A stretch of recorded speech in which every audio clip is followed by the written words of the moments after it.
Miranda, Myss Miranda, the divine Miss M. These names all describe the same person, but no matter which one you use, it always translates into a heaping helping of awesome sauce with a side of fabulous.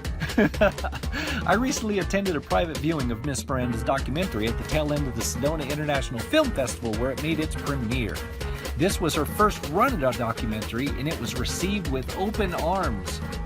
Painting the Air, The Life and Art of Curt Walters was voted number 6 out of 23 films in the short documentary category on her first film project.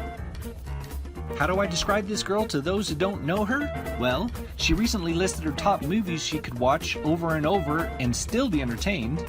They were Auntie Mame, Rocky Horror Picture Show, Practical Magic, and American Psycho. Wrap all those movies into one package, slap it into some wicked cool knee-high leather boots, and you have Myss Miranda. She's a marketing person like me, she's a geek like me, she's a way better graphic designer than me, and I love her to death. I'm gonna give her a break from work, dump some coffee in her mouth, and see what comes out. Wanna see how it goes? Come along for the ride in Ken's Think Tank. Ken's Think Tank is made possible by the following sponsors. Trattoria de Bernardoni is Farmington's authentic Italian restaurant. Rooted deep in Italian history, the Bernardoni family treats your family to food that loves you back. Drop in and tell them Ken sent you. You'll be glad you did. From the moment you walk into the Cave Men's Grooming, you understand this is no average barbershop. This is a place for men and their grooming needs. In a world full of guys, be a man. Drop by the Cave Men's Grooming and join the revolution. 505 Motorsports in Farmington is awesome. They sell vehicles of all makes and models, as well as four-wheelers, motorcycles, boats, RVs, and more. They even offer in-house financing and co-signment. So, dude, where are we now? So we're one block away from actual Old Town Main Street, Cottonwood. Cottonwood. Yes, we are. Old Town Cottonwood. The building, tavern, I think used to be like a theater back in the early 1900s, and Cottonwood sits at the base of Mingus Mountain, and Jerome is right up the hill over there, and there used to be a copper mine, and now it's a ghost town. Well, now it's a tourist trap. Yeah, but, it is. Oh my God, it's a right fun little space. Yeah. Nobody has anywhere to park, but it's a fun little place to go. Yeah. And then if you want coffee, let's make a left and go to Old Town Red Rooster. Okay. Old Town Red Roosters. Also, some of my clients. Oh, hi there. You just gonna make that decision to drive with us? Wow, that was bold of her, wasn't it? All right. So yeah, let's just cruise down Main Street for a minute. So you are Myss Miranda. I am Myss Miranda. Miss M. Miss M. I was nicknamed Miss M by, ironically enough, the current director of the Sedona International Film Festival. Really?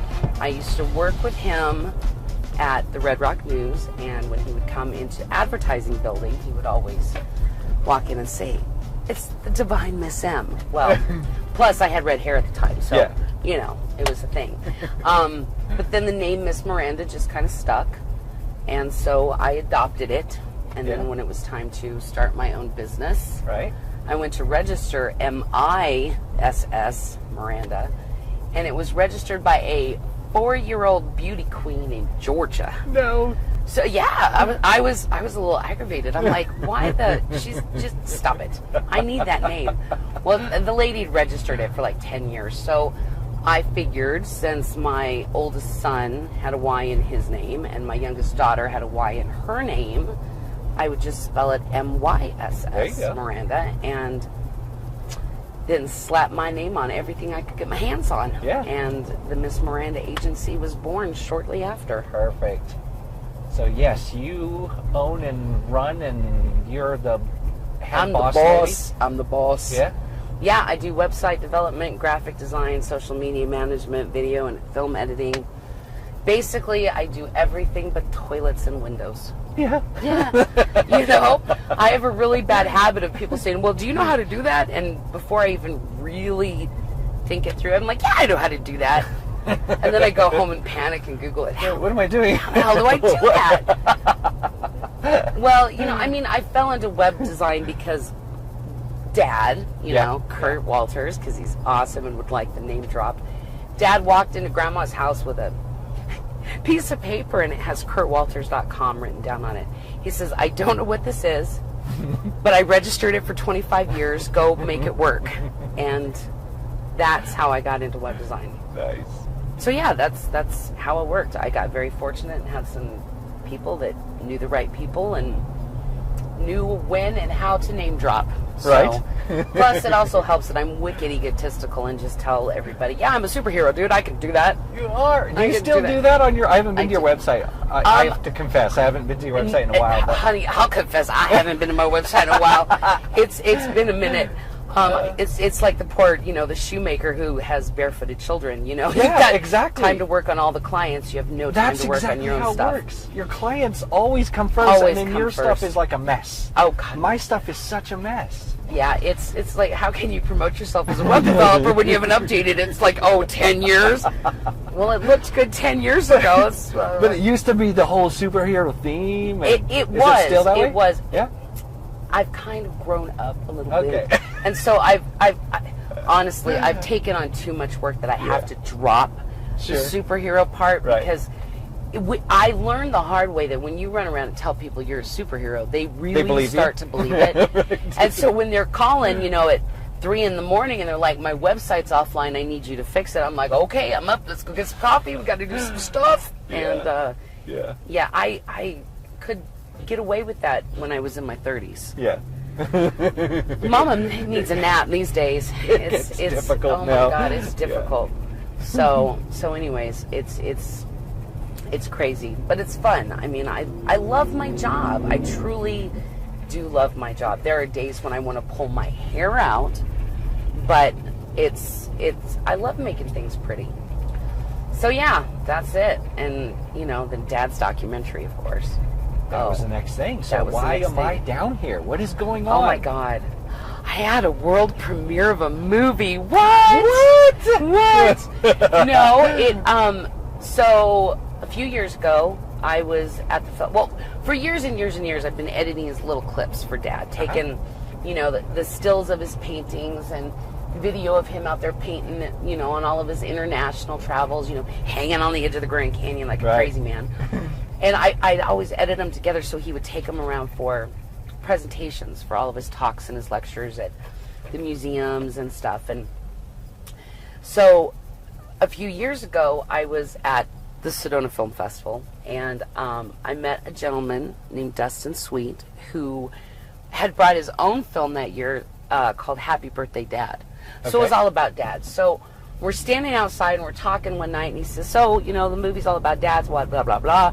Tell me about your dad. And I'm like, oh, my dad's an artist. You probably never heard of him. And he's like, try me. I went to art school. I'm like, okay, well, my dad's Curt Walters. He freaked out. He's like, oh, my God, you're Curt Walters' daughter? I'm like, yeah, I totally am.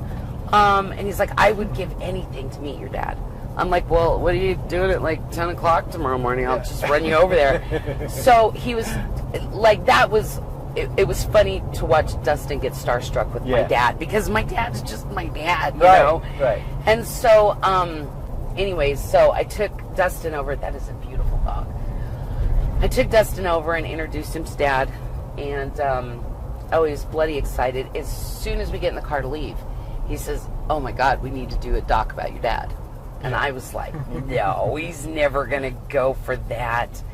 And then Dad decided it was time to have a book written about him, and so he went to Dr. Susan Campbell, I think is her name, to actually write the copy, and they're going to do a 2-volume set. And in her interviewing him and a couple other interviews that he'd done with people, the questions were born, and it motivated him to say, yep, it's actually time to do it. So I was like, all right, well then let's do this. And I have this plan. We're going to do this documentary. It's going to be great. And I want to talk about all this stuff. And Dad's like, oh, I don't know if we're going to talk about this stuff. And then next thing I know, Dad's sitting in my office, and I was a little sneaky. I was a little sneaky about it, but I knew he wasn't going to open up and tell me the stuff I wanted to know. Right. I guess I would have made a really good investigative journalist back in my past life. Right. Because I reached over and just hit record on the audio recorder and then just started talking to him like I would if I were to have called him and be like, oh my God, Dad, guess what happened? Right. And we just started talking, and some of the things that came out were extremely enlightening for me. They were very cathartic. Yeah. Oh my God. There were at moments like I was snotting and crying everywhere. It was very interesting. Yeah. And I was really quite amazed with what he was actually able to open up and say to me. And I learned a lot about his artwork and like the paintings of, I don't want to give away anything in the documentary because I'm trying to make a full-length feature, so I don't want to give any of the goods away. But I learned why my father's artwork changed in its palette and its color in the 80s. And that, and of course, the way our brains work, that just sparked like 15 other awesome ideas. Yeah. So anyways, long story short, I was sneaky. I made some audio recordings, slapped some footage and pictures in there, and used the interviews that I got with Aunt Jerry and Grandma. 2 years ago, 3 years ago? I don't even remember. It's been a while. I think it's been a couple years. Yeah. Dad had never seen the raw footage of Grandma. I never let him watch it. So he had no idea what she actually said in the interview. And so when I put the rough cut of the doc together, he came over and watched it, and that was the first time he ever found out that Grandpa was proud of him. Really? Was when he watched that. Wow. And I mean, Grandpa died in what, like 1981? A long time. I think it was 1980 or 81. Yeah. And he went his whole life never knowing that his father was proud of him. Yeah. And so it was, I think that's probably why my dad takes advantage to tell me he's proud of me every chance he gets. Right. Is to make up for the lack that he got when he was a kid. Right. So I had an extremely supportive father. So every one of my creative, stupid, silly ideas where I'm like, I need a 5-gallon bucket of Elmer's glue and some glitter. He's like, let's do it. We're on this. You need poster boards? I'll get you poster boards. You need some sticky letters? Let's get those too. My dad was very supportive with that. And very cool. Growing up, building the business that I did, and because I fell into the whole film festival media coverage thing because of my ex-husband. Right. I totally fell into it by accident. Yeah. And then I stuck with it because I friggin' love it. I mean, dude, the media room is the best place to be because you get to meet every single filmmaker, all the big stars. I so got starstruck the other day with Billy Zane. I got onto the elevator and forgot to hit the damn button to get on the next floor, and then walked right off on the same level, and I'm giggling like a little girl. It was so stupid. I tell my friend, I'm like, dude, I thought the elevator moved. Didn't you feel the elevator move? She says, I felt the elevator move. I said, it must have just been Billy Zane after waves. I don't even know. So I've never been that starstruck before. I felt like a dummy. That's funny. Anyway, so I had all these connections with the film festival, and Patrick, working for him when I first moved here 16 years ago, and now he's the director of the film festival.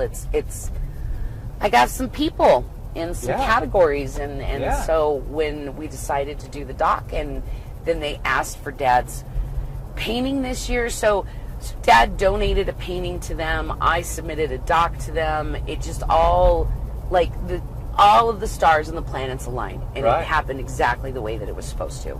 You got all this material, all this film footage and audio and everything from all this stuff, and you snapped your fingers, and through magic it just kind of put itself together, and now we've got a film, right? That's how it works. Just like that. Yeah. Just there was no lack of sleep. Yeah, I know how there this was works. no overindulgence of coffee or Red Bull. No. Oh God, I can't turn left here or turn right here.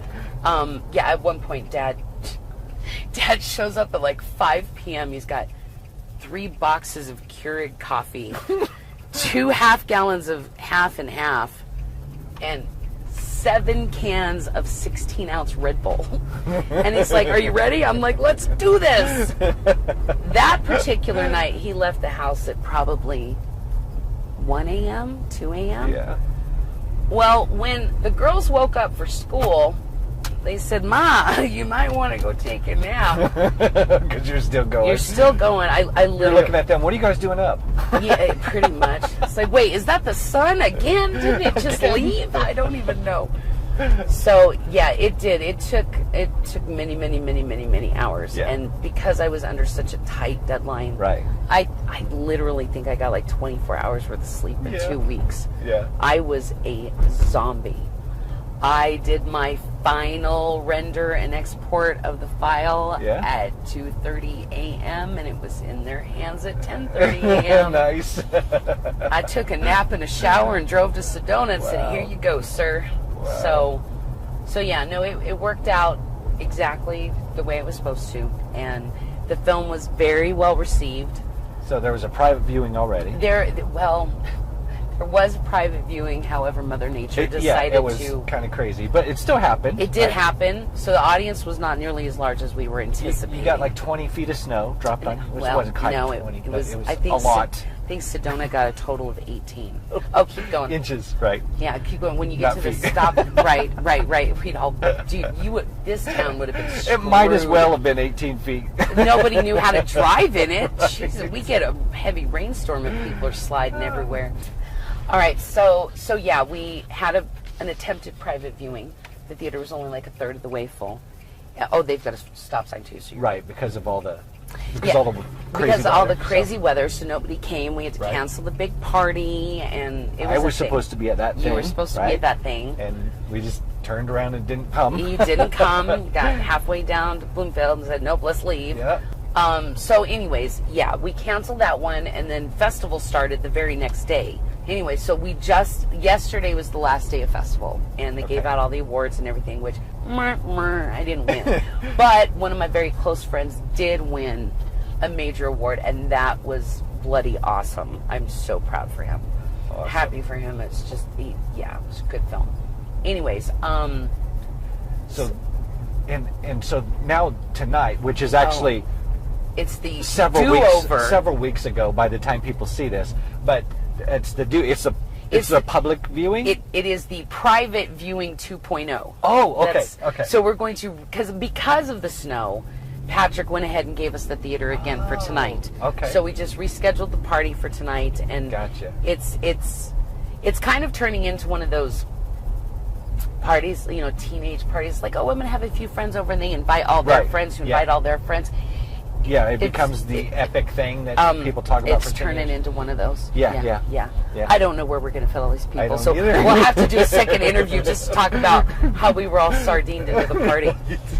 So it's gonna be awesome. I don't know. It's so yeah. So what is it called? It is called Painting the Air. Okay. And because it all goes back to what Dad learned when he first went to Paris, because he went over there and studied Monet.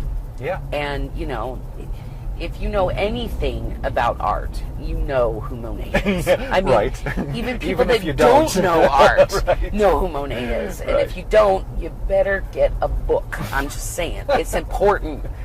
It's important. It is important. So, yeah, he went over there and studied Monet. It was in the early 90s when he went. And I think it was in 1990, actually, when he went. And he learned a lot. He learned, the way he says it in the film is he learned how to paint the air surrounding the buildings and the flowers and the trees. And so then of course, it ties directly into his air quality discussion. Right, yeah. Because he did, oh my God, he raised so much money for the Grand Canyon Trust and the Grand Canyon Foundation, because he had done all of these paintings at Yaqui Point at different times of the day, different times of the year, and with the air changing, and you could tell when the coal plant was burning, or when they were doing a prescribed burn in the forest, or if California was on fire, it totally showed at the Grand Canyon. Right. So, it all looped back around. It was like the perfect title.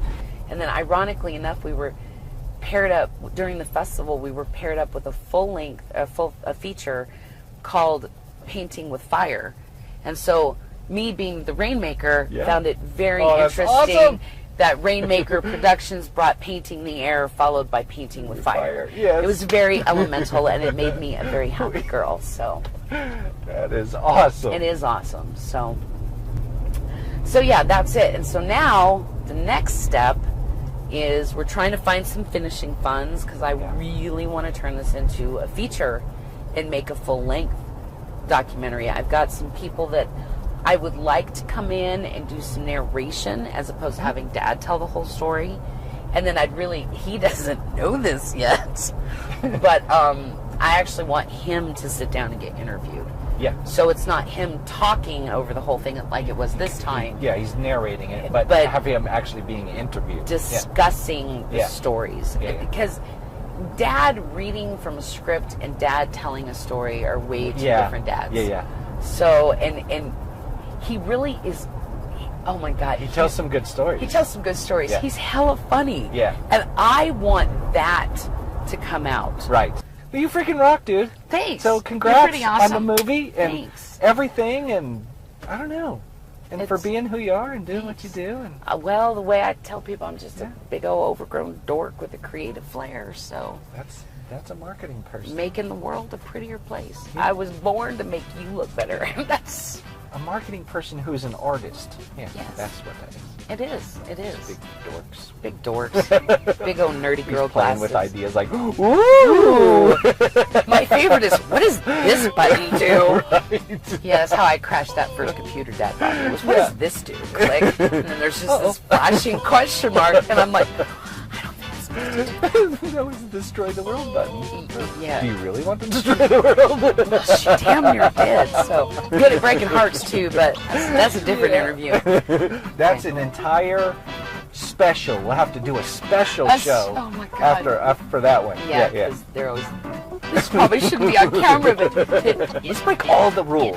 You and All I, of the rules. we would break all the rules. Yeah, I know. That's why we cannot work in the same state. Oh, You yeah. break New Mexico Okay. rules, I'll There we break go. It's Arizona. safer for everyone. It's if the safer. rule breakers have a little bit of If distance we have between them. clear-cut division lines, who could break what rules? So.